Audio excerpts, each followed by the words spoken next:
Hello to you all! Today we'll be going over some of the best tools that you can own in 2025, starting out with the cult classic, the Flipper Zero. Now the Flipper Zero has had immense commercial success for multiple reasons. For one, it has the ability to control different infrared technologies for like TVs, smart sensors, air conditioners, anything with an infrared remote. It can pretty much be controlled by a Flipper Zero. It also has a sub-gigahertz remote, as of recently allowed you to copy car key fobs. It has the ability to sometimes crack rolling code, but you can open things like garages, and just way more. For me to go off on the top of my head, it would be kind of crazy. Now, you have RFID technology, so you can replicate, emulate, and read and write RFID signals, as well as NFC signals. We've gone over infrared already, and you also have a iButton read writer, and this kind of comes in handy. As me being a technician, I've actually come across some devices that have iButtons as a security key. So this has come in handy. Believe it or not, it just depends on what you're working on. If you work within tech, or if you work in the world of cybersecurity, this is honestly one of the best tools to have in your arsenal. It also has a bad keyboard function, allowing you to pretty much run bad USB scripts, ducky scripts, and a lot more. I have a wide assortment of different bad USB scripts. I've tested most of them, and most of them work, including the good USB scripts. It's also fair to note that when you're using devices like this, you only want to test your own hardware. As doing not that is, it'll be bad. Just only test your own hardware. You also have a UTF function. I'm running the latest version of Momentum. There's different apps and applications that you can add to different GPIO boards. And this device, honestly, has become one of the biggest household names in the world of cybersecurity and hacking. So the Flipper Zero is honestly on the #1 on the list because it is just one of the most amazing tools. If you guys follow our YouTube shorts, we go over different GPIO boards and different attachments and the things that you could do with the Flipper Zero pretty much almost every day. So stay tuned. Next on our list, following the Flipper Zero, you have a Flipper Zero-like clone known as the T-Embed. Now, the T-Embed has been superseded by the T-Embed Plus and the T-Embed TC1101, and because of the Bruce firmware being kind of made for this guy, it's had some of the biggest successes in the world of cybersecurity, and in some ways is a Flipper Zero contender. Now, it comes stock with Bluetooth and Wi-Fi, capable of Wi-Fi attacks and Bluetooth attacks. Once again, if you're using one of these guys, you only want to be testing your own hardware. And there's a T-Embed with a infrared receiver and a transmitter, as well as an RFID reader, as well as you can attach a GPS on here. There's a Grove connector for you to attach different modules. There's ducky scripts as well. There's just the Bruce firmware is hands down one of the greatest contenders for the Flipper Zero title. Now, it has a couple of downsides. I personally do not like this rotary dial. I feel like they could have done a lot better with this. Sometimes when you click it once, it clicks twice like it just did just there. And other than that, although it has its quirks, it's definitely a really, really dope tool. Now, this is the first T-Embed. This is the T-Embed that came bare bones with just the ESP32S3 and a micro SD slot. There's another T-Embed that has a built-in CC1101, as well as a RFID reader, as well as as different sensors like infrared, and it made it a very, very successful product. And with devices like the T-Embed Plus coming with an NRF24 on top of all those sensors, it honestly makes for a very, very, very good pen testing tool. So yeah, this is one of the greatest, hands down, one of the greatest devices that you can own in the world of cybersecurity. The Bruce firmware is amazing. If you guys haven't heard of the Bruce firmware, definitely check out the GitHub repo. Throw them people a star because they are amazing, and they continue to innovate IoT devices like this every single day. Also, it's fair to note that the Bruce firmware is compatible with a wide variety of different devices that we'll actually be going over in a second. Next on the list is the M5 Stack card pewter. This is hands down one of my favorite, maybe besides the Flipper Zero, this is my favorite device. And with the M5 Stack company coming out with the card pewter ADV soon, it is going to be it's going to be a nice change of pace. Now this is the original card pewter. This is the card pewter powered by the ESP32S3. There is another card pewter that is powered by the ESP32S3A. This is the card pewter 1v1. Now you can attach different sensors and peripherals to this. It has Lego connectors, so you can stick your sensors right there, and those Lego pieces are quite easy to find. You can plug them in just like that. And there's different ways to wire your card pewter, and like you can do a lot of modifications on it. Now, as of recently, we've actually here at Valley Tech Solutions and DA Tech Labs have come up with a add-on for this SD card SPI sniffer for the card pewter that allows you to hot swap between radio modules like the CC1101 and the NRF24. Now, the hot swap board is available right now on elecro.com. They will be available on our website in the next week. But yeah, we'll be also doing a video showcasing how easy it is to use, how you add on this board to that board and plug it into your card pewter, and it makes it so you don't have to solder anything in it. It's honestly just for people who don't know how to modify their devices and probably won't get their hands on a card pewter ADV on the first launch and want to make use of their current card pewter, because this is an amazing device. Like the original T-Embed, I mean, you have Bluetooth, Wi-Fi. This is also running the Bruce firmware on the M5 launcher firmware. Well, the M5 launcher firmware is now the launcher firmware since it's now compatible with the Lego devices. But I've had this card pewter since launch. I've had it since some of the only firmware you could flash onto it was the Nemo firmware. And I love this more than I love any other IoT device. This is honestly it's so beautiful. The keyboard feels amazing. The amount of apps that you have for this device make it one of the best contenders for the best tools to own in 2025. So be on the lookout for the card pewter ADV, as it will have GPIO pins so you can attach different hats. We will be trying to be hopefully the first board creators for the new card pewter ADV, and we're looking forward to that very, very, very soon. But that's it with the card pewter. The card pewter is definitely fun. You can add the RFID sensors or the sub-gigahertz receiver transmitter sensors, and it's rather seamless. There's also a hub that you can attach to this, but I don't like the hub. It just takes too much space. I like keeping it simple, just like that. And this is honestly just a fantastic device. Also, it's fair to note that if you do own one of these devices, the only way you can properly charge this thing is if it's turned on. If you turn it off and you have it plugged in, it will not charge your battery. So just a reminder, when you are using this device, make sure it's powered on, and when it's powered on, you have it plugged in to charge your battery. And the battery life is amazing. Moving on, we have the Clockwork Pi U console with the Hacker Gadgets SDR mod. This is honestly one of the coolest gadgets that you can build yourself and modify for SDR radio, LoRa communication. This is hands down one of the greatest devices that you can play with. Now, there is a few steps to setting this guy up. If you order a Hacker Gadgets SDR mod for the Clockwork Pi U console, you might need to wait a little bit, as well as waiting maybe 1 or 2 months for the U console itself. I have this U console powered by a Raspberry Pi CM5, which is one of these guys right here.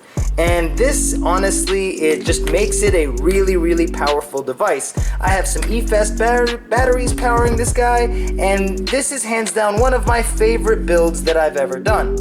So if you're into SDR radio and want to get into the world of Meshtastic and LoRa communications, and this also comes with a GPS antenna and a RTC battery, this is your guy. Now you can build these bare bones without these devices and have a pocket Linux terminal, but this just turns this into something that, with the help of SDR++ and developers like Rex who made things like this possible, it's just one of the best devices that you can own. Now, another device that we don't have at the moment because we currently sold out of it is the HackRF PortaPack. And for me to replace my Hacker Gadget, my PortaPack, I've been using this with SDR++, and I honestly have to say, I like this a lot better. We will be going over devices like the H4M in the future, so stay tuned. But this device, 10 out of 10, one of the best hacker gadgets that you can have in your arsenal. Now let's say that you don't own a Clockwork Pi U console and you want to build your own cyber deck from scratch. This is the Big Tree Tech Raspberry Pi 5, where you can attach a CM4 to the back of this and you have an expanded I/O, you have a gigabit Ethernet, built-in RTC battery, full-size HDMI, 3 USB ports, a USB-C port, a switch to switch between booting from eMMC or the micro SD slot right there, as well as 3 tack switch buttons. Now this is an amazing device. I built a mini CyberDeck with this and recently took this apart so I could play around with it flashed on a CM5, which I do not recommend, by the way. I definitely recommend just sticking with the CM4. The CM5 has some quirks and it also has a built-in 40-pin GPIO headers right there. So if you want to build your own CyberDeck, this is one of the best CM4 I/O board screens that you can get. There's another screen by WaveShare that we will be going over in the future, but this is the one that I started out on, and I am absolutely in love with this device. Although it was originally built for 3D printers, just what you can do with it is amazing. And I personally have Raspberry Pi OS plugged into here, so let's see if we can plug this in real quick and have it boot.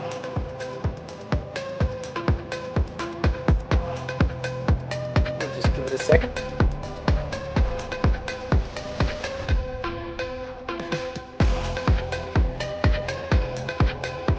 There we go.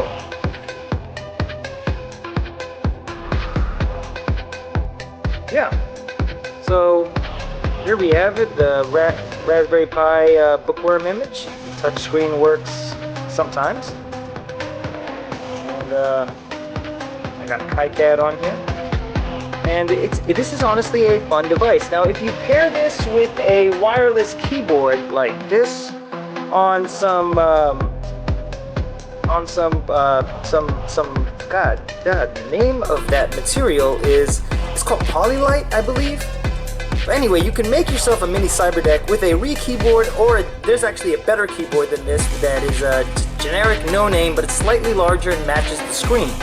So it's definitely a fun device. Plus the other device has a trackpad, or you can use keyboards such as this. But this is a little bit too long, although this is my favorite keyboard. But yeah, the Raspberry Pi 5, building your own mini CyberDeck is definitely a fun project to do. Back in the realm of IoTs, you also have the M5 Stack Stick C+2, which has different I/O boards. We have different I/O boards so that you can hot swap between radio modules. I do not have a hot swap board available right now. For the life of me, I do not know where I put them, and I don't want to go into where I have. God, I probably should have gotten it. Anyway, you have the M5 Stack Stick C+2. We have radio hot swap boards available on our website, and there's other radio hot swap boards available on Elecro and Biscuit Shop. And this is one of the most small covert IoT devices that you can also run the Bruce firmware on. And there's also a wrist strap attachment that makes this device one of the most successful IoT cybersecurity hacking tools that you can own in 2025. And this has been out for quite some time. I want to say that this has been out since 2023, and it's still a commercial success. It still it's a perfect, it has a good $20 price point entry to the world of Pentesting Tools, and it's a fun device. It has 3 buttons, one on the side, one on the other side, and one in the middle. And if you want to pretty much learn about the Bruce firmware, I would start with a Stick C+2 or a Cardputer for sure. And we have the Raspberry Pi Zero W and the Raspberry Pi Zero 2W, which is hands down one of the coolest devices that you can get started to building your own personal AI hacking tool, hence the Ponagachi. Now this Ponagachi is built on the board created by us in VA Tech Labs that allows you to connect a Raspberry Pi Zero with an e-ink display and a GPS module to your Flipper Zero, so you can have them mesh together. You know, your Dolphin Companion and your Ponagachi pet. There are different plugins and asset packs that you can add to your Ponagachi, and there's custom images. You can add a Pimeroni LCD screen. It's definitely a fun project to get into, and the Raspberry Pi Zero and the Raspberry Pi Zero 2W have been a big success on DIY projects like this. There's also projects like Bjorn as well as Raspi Jack, which if you guys haven't heard of those projects, they're definitely amazing projects. Check them out. We'll be going over the Raspi Jack in the future. And yeah. Still in the realm of budget microcontrollers, you have the Seed Studio Xiao ESP32S3 that you can flash different firmware such as the Ghost ESP Revival firmware, which makes honestly the tiniest pen testing tool right there for use anytime you need it. Now you can also use the Super Mini series, and the Super Mini series you can find for anywhere between $1.50 to $3 depending on what type of ESP32 it is. This is the ESP32C3. There's also the ESP32C6, the S3, the H2, but I would stick with the C6, C3, and S3 as they are some of the best tools to run the Ghost ESP firmware. In the budget of cybersecurity tools, you have the LilyGo T-Dongle, which is an amazing ESP32S3 dongle with a hidden micro SD slot right there at the top where the USB is, and you can basically flash this with different firmware such as I Am Shodan's USB Army Knife firmware, and it makes this an amazing pen testing tool with the abilities of Marauder straight in your pocket. Now there are different USB dongles that have microphones in them that allow you to pretty much turn this into a mini spy device. Like the M5 Stack Atom U, it has a built-in mic as well as some other features, and you can also flash this with the USB Army Knife firmware and control it wirelessly. And the USB Army Knife firmware is also compatible with the WaveShare 1.27-inch display. This is hands down one of the coolest devices, just like the T-Dongle. I like the WaveShare display a little better, although it is a lot more fragile. This is just built for durability and is one of the coolest pen testing tools that you can own and make yourself. We have a DIY instructional video in our shorts page if you want to check it out. We also go over different variations to tech every day, so if you'd like to tune in, you're more than welcome to. Right here is, let's just assume that it's a CYD. A CYD is an inexpensive ESP32 board that you can flash Marauder onto. This is a knockoff of AWOC's dual ESP board that's powered by ESP32S2. It has a dual ESP, it has a GPS, a sub-gigahertz antenna, and two Wi-Fi antennas. You can power it on to be a standalone device. It has an 800 milliamp hour battery built into this device. But I would recommend that you get a plain CYD if you just want to get into this these type of devices itself, because that's essentially what this is. This is just a CYD. If you were looking to get a dual ESP board, I've been trying to get one for a long time and haven't been able to, so I lucked out and grabbed this Temu version dual ESP board. And it's a fun little board. It has its quirks, and there are different devices that run Marauder just like this, although I would be aware of knockoffs, or just get yourself a plain CYD and flash the firmware onto it itself, because that's essentially what this is. But hands down, the CYD is a cheap, inexpensive tool to get into and is definitely something you should keep your eyes out for. On to mini devices, we have the Chameleon Ultra by Proxgrind. And this is a mini, I think the smallest RFID NFC hacking tool that connects through Bluetooth. You can actually connect this to a card computer or anything running the Bruce firmware. It has a bunch of status LEDs. I have it in this silicone pouch, and this is honestly, in some cases it can be a lot more covert and powerful than a Flipper Zero. Now this device is priced at I think $150, $160, although there are clones available on AliExpress for as cheap as $15. So be on the lookout.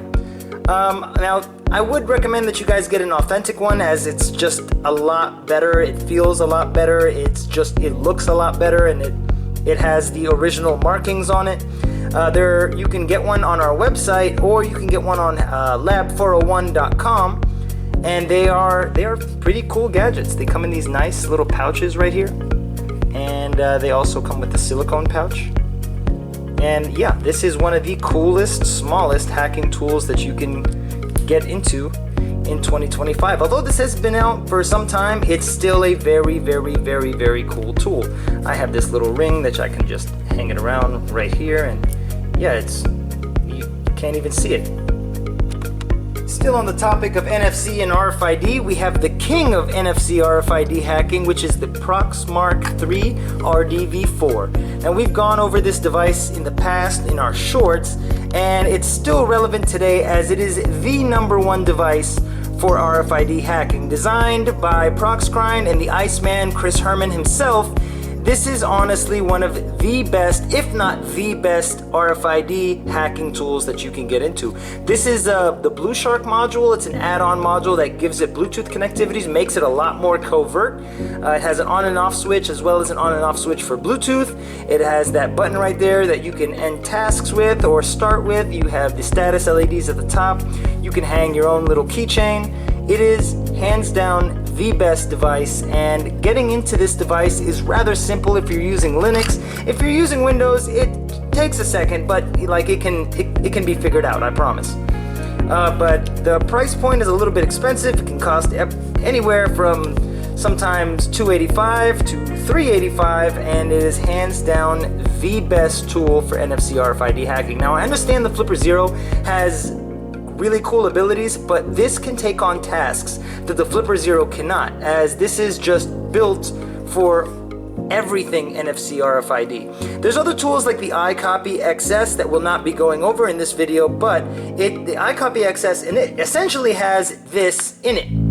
But the iCopy XS is a standalone device. This device you'll need a Linux terminal to communicate with. And it can run a large variety of different cards. If you'd like to see the compatibility list, check out lab401.com or the RFID Research Group's GitHub page, as they go over everything in detail.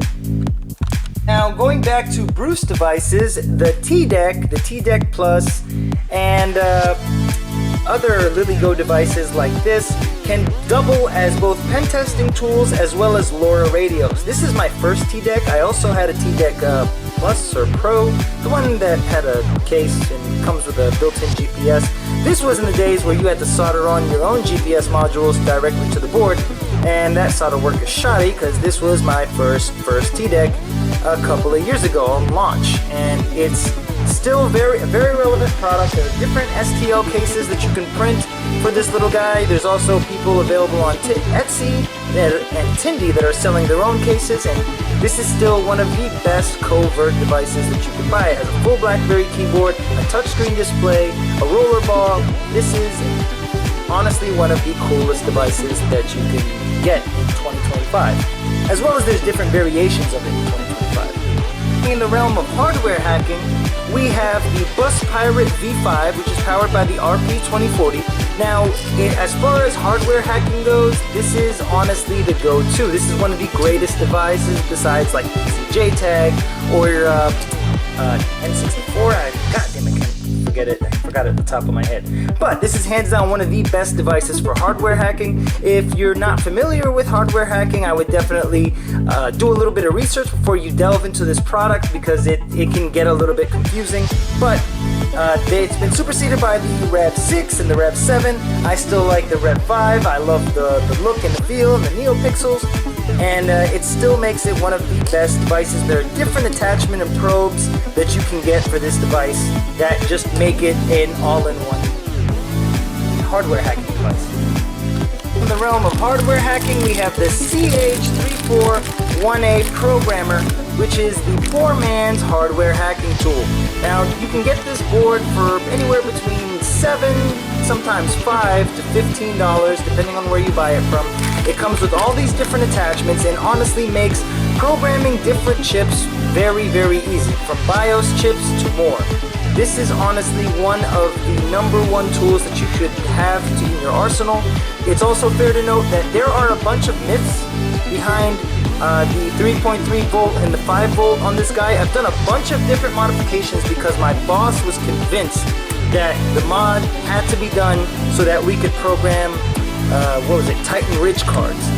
Now, it involves taking the 6 jumper cable, putting it right there, taking that jumper cable and putting it right there. It's pointless. Do not modify this device. This device is perfect as is. Please, I repeat, all the rumors that you have heard about modding this device to pretty much work in the desired voltage is a lie. So this device is perfect as is. I repeat, perfect as is. Do not modify your CH341A. It is a perfect device straight out the box. It will adjust accordingly. And if you're going for lower voltages, there's a different attachment for that as well. But this is the poor man's hacking device. This is one of the #1 hardware hacking devices that you should have in your arsenal and will be relevant in the future. I am 100% sure, as it makes everything very, very easy. Moving on, we have the Oh My God cable, and the Oh My God cable also comes with the, I am so sorry, not the Oh My God cable. This is an Oh My God cable lookalike. This is the USB Ninja cable, and this is the USB Ninja remote that allows you to activate payloads wirelessly. Now you can attach different antennas to this, and it just looks like a regular USB. It looks like a regular cable, but you can hold ducky scripts on here and activate your payloads wirelessly. Now, once again, only test your own hardware, but with remotes like this, with a rechargeable battery, it makes it very, very easy. You can select which payloads you'd like to set up and then press the detonation button. This is honestly one of the coolest gadgets. You can swap antennas for longer antennas, and pairing these two guys together make for a very, very good pair. So this is, hands down, one of the best tools that you could add to your arsenal. Now we will be going over different boards and hacking devices that you could build yourself, like the Zling or the ESP32 Dev by Cyphertech, and a lot more. There's also boards like the NRF Box V2. There's a bunch of different devices that we will be covering in the future, but for the sake of keeping this video short and informative, we're gonna end right there. We do have more videos coming soon. We thank you for watching, and we hope you tune in for our next videos. We will also be doing build videos on each one of these PCBs to help you follow along in the future. If you'd like to assemble them yourself, you can order these assembled from places like PCBWay, JLC PCB, and Elecro.com, but we will be going over how to assemble these devices yourself. Thanks for watching.